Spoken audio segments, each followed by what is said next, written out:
அஸ்ஸலாமு அலைக்கும் வரஹ்மத்துல்லாஹி வபரகாத்துஹு. இன்றைக்கி நான் உங்களோட ஷேர் பண்ண போகிற ஒரு சம்பவம் நம்ம எல்லாரையும் கொஞ்சம் சிந்திக்க வைக்கக்கூடிய ஒரு சம்பவம். நம்ம வாழ்க்கையில் நம்ம செய்யக்கூடிய நல்ல செயல்கள் நிறைய இருக்குது. தொழுகை, திக்ர், துவா, தர்மம், இப்படி பல நல்ல செயல்கள் இருக்குது.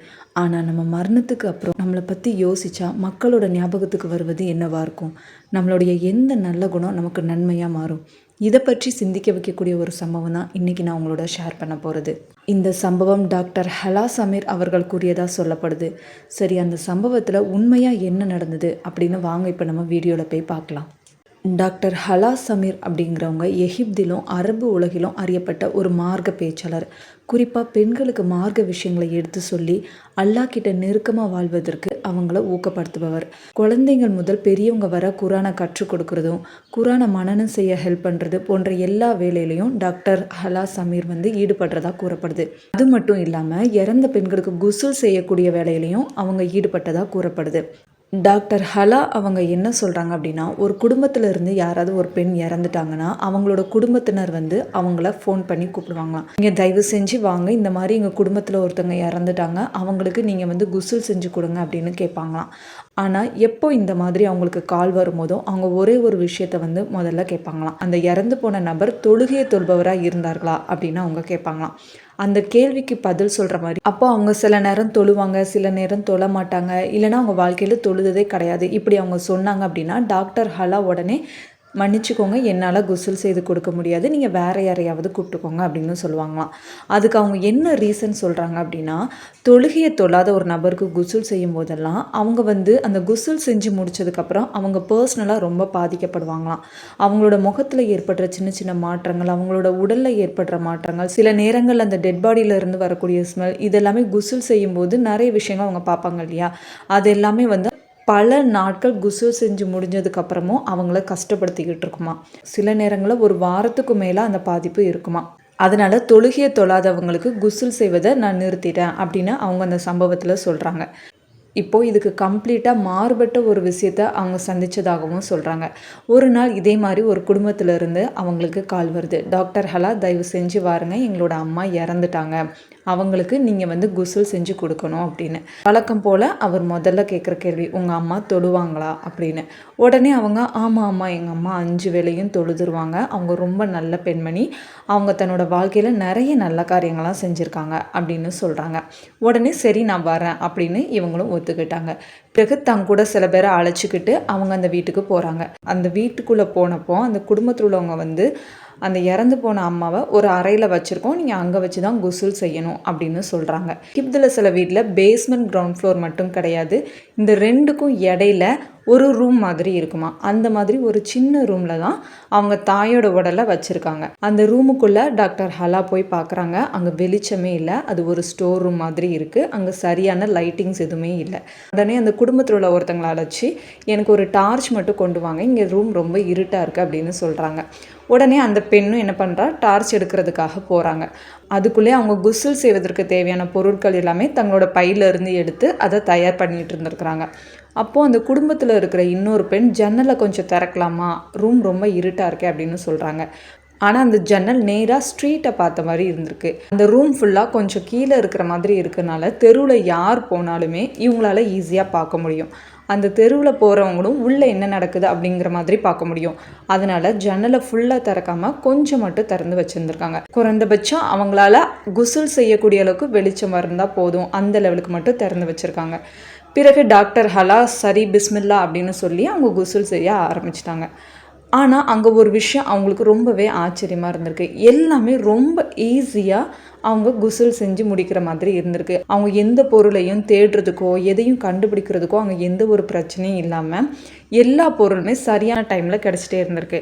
மேலும் அந்த ரூம் ஆரம்பத்தில் இருட்டாக இருந்தாலும் இப்போ அந்த குசுல் செய்வதற்கு தேவையான அளவு வெளிச்சம் அங்கே இருக்கிற மாதிரி அவங்களுக்கு ஃபீல் ஆகிருந்திருக்கு. எந்த பிரச்சனையும் இல்லாமல் அல்ஹம்துலில்லாஹ்னு குசுல் முடிஞ்சிருச்சு. அப்போ டாக்டர் ஹலா அந்த விஷயத்தை கவனிக்கிறாரு. அவங்க தன்னோட இருந்தவங்களை பார்த்து சிரிக்கிறாங்க. ஃப்ரெண்ட்ஸ், நீங்கள் ஒரு விஷயத்த கவனிச்சிங்களா அப்படின்னு. அவங்க என்ன அப்படின்னு கேட்குறாங்க. அப்போ அவங்க சொல்கிறாங்க, இந்த பெண்மணியோட முகத்தை பாருங்கள், அவங்க முகத்துலேருந்து வரும் நூறு நீங்கள் கவனிக்கலையா அப்படின்னு சொல்கிறாங்க. உடனே அவங்க கூட இருந்தவங்களும் ஆமாம் எங்களுக்கும் அப்படி தான் தெரியுது அப்படின்னு சொல்கிறாங்க. ஒரு நிமிஷம் இருங்க அப்படின்னு சொல்லி குடும்பத்தில் உள்ளவங்களை வந்து கூப்பிட்டு வராங்க. குசுல் முடிஞ்சு கஃபன் சுற்றக்கூடிய நேரமும் வந்துருச்சு. அந்த நேரத்தில் ஆரம்பத்தில் டார்ச் எடுத்துகிட்டு வரேன்னு சொல்லிட்டு போன பொண்ணு இறுதியாக ஒரு வழியாக டார்ச்சை கொண்டு வராங்க. அப்போ டாக்டர் ஹலா சொல்கிறாங்க, இல்லை வேண்டாம், இப்போ அந்த டார்ச் தேவையில்லை, நீங்கள் போய் ஃபேமிலி மெம்பர்ஸை கூட்டிகிட்டு வாங்க அப்படின்னு சொல்கிறாங்க. அப்போ அந்த ஃபேமிலி மெம்பர்ஸ் எல்லாருமே அங்கே வராங்க. பேத்தின்னு குடும்பத்தோட எல்லாருமே வராங்க. அப்போ டாக்டர்களாக உங்கள் அம்மாவோட முகத்தை பாருங்கள் அப்படின்னு சொல்கிறாங்க. அவங்களும் பார்த்துட்டு சுப்ஹானல்லாஹ், அம்மாவோட முகம் ரொம்பவே பிரகாசமாக இருக்குது, அல்லாஹும்ம பாரிக் அப்படின்னு சொல்கிறாங்க. ஆனால் டாக்டர் ஹலா, இல்லை நான் அதை பற்றி மட்டும் சொல்லலை, இதை பாருங்க அப்படின்னு சொல்கிறாங்க. அந்த கஃபன் எடுத்து தாயோட முகத்தில் கஃபனை போத்துறாங்க. அப்போ போத்தும் போது அந்த ரூம் இருட்டாயிருது. அதுக்கப்புறம் அந்த முகத்துலேருந்து கஃபனை விளக்கணுன்னே மறுபடியும் அந்த ரூம் ஃபுல்லாக வெளிச்சமாயிடுது. அல்லாஹ் அக்பர். அங்கே இருந்தவங்க எல்லாருமே அதை பார்த்து ரொம்பவே ஆச்சரியமாயிட்டாங்க. அந்த நூர் அந்த ரூமுக்கே வெளிச்சத்தை கொடுத்ததா அவங்க சொல்கிறாங்க. அப்போ டாக்டர் ஹலா அந்த ஃபேமிலி மெம்பர்ஸ் இங்கே வாங்க அப்படின்னு கூப்பிட்டு உங்கள் அம்மாவுக்கு இறுதியாக ஒரு முத்தம் கொடுத்துக்கோங்க, அவங்கள அணைச்சிக்கோங்க, இது உங்களோட கடைசி சந்திப்பு அப்படின்னு சொல்கிறாங்க. அதுக்கப்புறம் கஃபனை முழுமையாக போத்தி எல்லா ஏற்பாடும் முடிஞ்சிருச்சு. அதுக்கப்புறம் அந்த தாயோட ஜனசா தொழுகைக்காகவும் அடக்கம் செய்கிறதுக்காகவும் கபிரிஸ்தானுக்கு எடுத்துகிட்டு போகிறாங்க. இப்போ இந்த கதையை கேட்டோன்னே நமக்கு ஒரு கேள்வி வரும், அந்த பெண்மணி தன்னோட வாழ்க்கையில் அப்படி என்ன செஞ்சாங்க? அதை தான் டாக்டர் ஹலா அந்த குடும்பத்திட்ட கேட்டதாக நம்மக்கிட்ட சொல்கிறாங்க. அதுக்கப்புறம் அவங்க உங்கள் அம்மா எப்படி வாழ்ந்தாங்க, அவங்க தினமும் என்னெல்லாம் செய்வாங்க, அவங்களோட வாழ்க்கை பற்றி கொஞ்சம் சொல்லுங்கள் அப்படின்னு கேட்டிருக்காங்க. அப்போ அந்த குடும்பத்தில் உள்ளவங்க அவங்க வாழ்க்கை பற்றி சொல்ல ஆரம்பிக்கிறாங்க. எங்கள் அம்மா 5 வேளையும் தவறாமல் தொழுதுருவாங்க, நிறைய திக்ரு செய்வாங்க. ஃபஜ்ர் தொழுகைக்கு பிறகு சூரியன் உதிக்கும் வரை உட்காந்து அவங்க திக்ரு செய்வாங்களாம். 1 மணி நேரம், சில மணி நேரங்கள் அதை விட அதிகமாக கூட அவங்க திக்ரு செஞ்சுட்டே இருப்பாங்களாம். அல்லாஹ்வை எப்போவுமே அவங்க வந்து ஞாபகப்படுத்திகிட்டே இருப்பாங்களாம். அதுக்கப்புறம் அவங்க இன்னொரு விஷயத்த வந்து டெய்லி பண்ணிகிட்டே இருப்பாங்களாம். டெய்லி காலையில் அவங்க ஒரு சாண்ட்விச் ரெடி பண்ணுவாங்களாம். ரெடி பண்ணி அதை சின்ன சின்ன பிளேட்டில் வச்சு வீட்டு வாசலுக்கு வெளியில் வச்சுருவாங்க. டெய்லி வேலைக்கு போகிற ஏழை தொழிலாளர்கள் வந்து அந்த வழியாக போகும்போது அதில் கொஞ்சம் எடுத்து சாப்பிட்டு போகணும் அப்படிங்கிற ரீசனுக்காக, அவங்க யார்கிட்டையும் கேட்கணும் அப்படிங்கிற தேவையில்லை, யார்கிட்டையும் தங்களோட நிலையை சொல்லணும் அப்படின்னு அவசியமும் இல்லை. வீட்டு வாசலில் இருந்ததை சாப்பிட்டு விட்டு அவங்க தங்களோட வேலையை பார்க்கலாம் அப்படிங்கிற ரீசனுக்காக அவங்க வந்துட்டு இதை டெய்லி பண்ணுவாங்களாம். அது மட்டும் இல்லாமல் மக்களுக்கிடையே சமாதானத்தை வந்து தூண்டக்கூடிய விஷயங்களை வந்து இவங்க பண்ணுவாங்களாம். 2 பேர் சண்டை போட்டுட்டு இருக்கிறாங்க அப்படின்னா, ஒருத்தர் கூட பேசாமல் இருக்காங்க அப்படின்னா, அவங்கள 2 பேரையும் கூப்பிட்டு உங்களுக்கு என்ன பிரச்சனை, ஏன் இப்படி பேசாமல் இருக்கீங்க, பேசுங்க அப்படின்னு சொல்லி சமாதானப்படுத்தி சேர்த்து வைப்பாங்களாம். கணவன் மனைவிக்கு பிரச்சனை வந்தால் கூட 2 பேரையும் அழைச்சி உட்கார வச்சு நீங்கள் 2 பேரும் ஒன்றா வாழணும் அப்படின்னு அவங்கள சமாதானப்படுத்துவாங்களாம். சகோதர சகோதரிக்குள்ள பிரச்சனை வந்தால் கூட அவங்க 2 பேரையும் சேர்த்து வைப்பாங்களாம். இந்த மாதிரி விஷயங்களை அவங்க தொடர்ந்து செஞ்சுட்டே வந்திருக்கிறாங்க. ஆனால் இதை மட்டும் அவங்க பண்ணலை, அவங்க எவ்வளோ நியாயமானவங்களாக இருந்தாங்க அப்படிங்கிறதையும் அந்த ஃபேமிலி மெம்பர்ஸ் வந்துட்டு சொல்கிறாங்களாம். ஒரு நாள் அவங்களோட மருமகள் வந்து அழுதுகிட்டே அவங்க கிட்ட வந்திருக்காங்க. நான் என்னோட வீட்டுக்கு போகலை, என்னோட பொருள் எதையும் எடுத்துக்கிட்டு எங்கள் அம்மா வீட்டுக்கு நான் போக விருப்பப்படலை, ஆனால் அவங்க மகன் என்னை இப்படிலாம் பண்ணுறாரு, அவர் என்னை இப்படி செய்தார் அப்படி செய்தார் அப்படின்னு சொல்லி தன்னோட கணவரை பற்றி மாமியார்கிட்ட அவங்க புகார் சொல்ல ஆரம்பிக்கிறாங்க. ஒரு மகனோட மனைவி வந்து உங்கள் மகன் என்னை இப்படி செய்கிறான் அப்படி செய்கிறான் அப்படின்னு சொல்லும்போது நியாயமாக கேட்பது எல்லா குடும்பத்துலேயும் அவ்வளோ ஈஸியான விஷயம் இல்லை. ஏன்னா ஒரு தாய்க்கு வந்து என்னதான் இருந்தாலும் அவங்களோட மகனை வந்து விட்டு கொடுக்க மாட்டாங்க. ஆனால் அந்த தாய் வந்து அப்படி செய்யலை. உண்மையாகவே என் மகன் தான் உன்னை இப்படி நடத்தினானா அப்படின்னு கேட்டுட்டு அந்த மகனை கூட்டிகிட்டு வர சொல்லியிருக்காங்க. மகனும் அதே மாதிரி அங்கே வந்திருக்காங்க. மகன் வந்து அந்த தாயை விட ரொம்ப உயரமாக இருந்திருக்காங்க. அப்போ அந்த தாய் இங்கே வா அப்படின்னு கூப்பிட்டு ஒரு சேரை எடுத்து அது மேலே ஏறி அவங்களோட செருப்பை எடுத்து, இது அரபு கலாச்சாரத்தில் மட்டும் இல்லை பல கலாச்சாரத்துலேயும் அம்மாக்களுக்கு அந்த செருப்புங்கிறது ஒரு தனி ஆயுதம்னு நம்ம சொல்லலாம். அந்த செருப்பு எடுத்து அவங்களோட மகனை வந்து அடிக்க ஆரம்பிச்சிருக்காங்க. என் மருமகள்கிட்ட ஏன் இப்படி செஞ்ச, உன் மனைவியை ஏன் இப்படி துன்பப்படுத்தின, அவள்கிட்ட ஏன் நியாயம் இல்லாமல் நடந்துக்கிற அப்படின்னு கேட்டிருக்காங்க. அது மட்டும் இல்லாமல் அவள் தன்னோட அம்மாவை விட்டுட்டு இங்கே வந்திருக்கா, அவளோட குடும்பத்தை விட்டுட்டு வந்திருக்கா, அவளோட சகோதர சகோதரிகளை விட்டு உன் கூட வாழ்க்கை நடத்த வந்திருக்கா, நீ அவளை இப்படியா நடத்துவ அப்படின்னு தன்னோட மகனை வந்து கண்டிச்சிருக்காங்க. அவரை அடிச்சுக்கிட்டே இனிமேல் ஒருபோதும் இப்படி செய்யக்கூடாது அப்படின்னு வார்ன் பண்ணியிருக்காங்க.